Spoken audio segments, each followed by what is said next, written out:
বন্ধু, খুব ছোটবেলায় একটা মেয়ের সাথে আমার দেখা হয়েছিল। দিনে দিনে সে আমার মনের মাঝে এমন আসন গেড়ে বসেছে যে আমি তাকে ভুলতে পারিনি।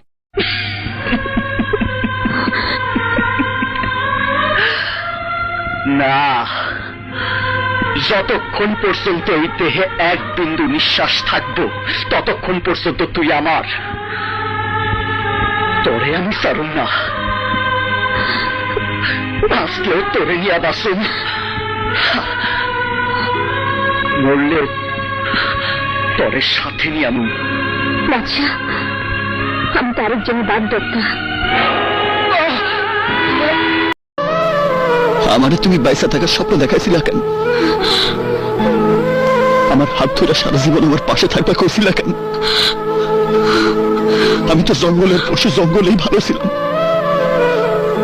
তুমি আমারে আবার মানুষ বানাইলা কেন? কেন আমারে ধোকা দিলা? নিজেকে মানুষ কখন আঘাত করে জানো?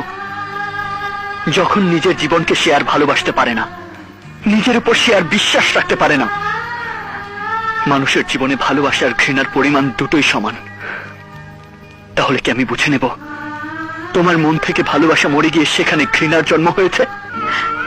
না, তোমার মন থেকে ভালোবাসা সেদিনই মরবে যেদিন হৃদয় প্রিয়ার জীবন থেকে হারিয়ে যাবে। বন্ধু, খুব ছোটবেলায় একটা মেয়ের সাথে আমার দেখা হয়েছিল।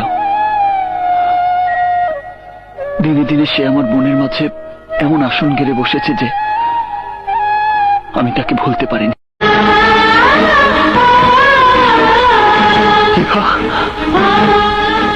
তুমি না আমাকে ভালোবাসো? তোমাকে ভালোবাসি? শোনো মিস্টার, ভালোবাসা এত সস্তা নয় যে তোমার মতো একটা রাস্তার ছেলেকে আমাকে ভালোবাসতে হবে। চুপ, একদম চুপ। তোমার মতো একটা চরিত্রহীন লম্পট ছেলেকে কেউ কোনোদিন ভালোবাসতে পারে না, আর আমিও বাসি না।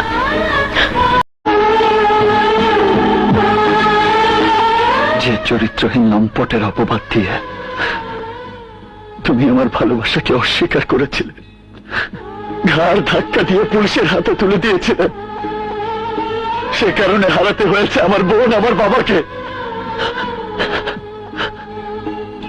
আমি আজও খুঁজে পাইনি আমার বোনের হত্যাকারীকে, কিন্তু আজ আমি প্রমাণ করে দিয়ে গেলাম আমি চরিত্রহীন লম্পট নই, আমি লম্পট নই। আমি সত্যি তোমাকে ভালোবাসতাম, কিন্তু আমি তোমাকে ভালোবাসি না। চুপ! আমার এই পাথর মনে ভালোবাসার জন্ম দিয়ে কেন কেন এখন তুমি ভালোবাসবে না? ভালো তোমাকে বাসতেই হবে।